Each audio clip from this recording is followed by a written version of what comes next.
African musician, Shaz Donda. It's Ibro the producer.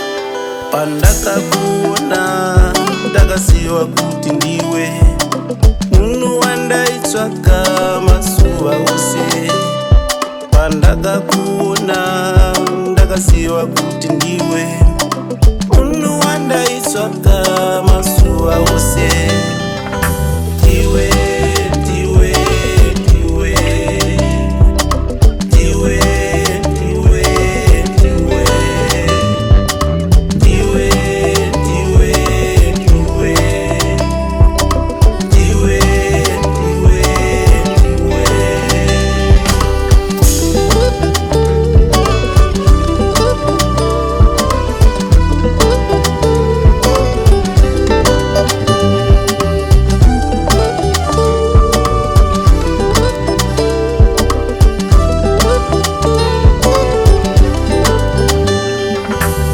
ndakaenda kwakawanda ndichikutsvaka baby, ndakaona vakawanda vakaputsa moyo wangu.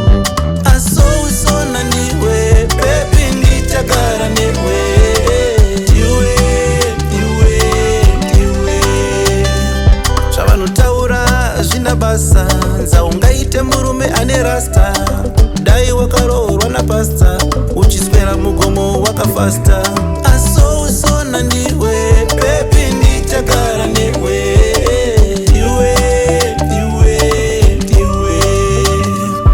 watora moyo wangu nokuti ndiwe, wabata pfungwa dzangu nokuti ndiwe, musoro wangu watenderedzwa newe. Munhu wandaitsvaka masuva ose.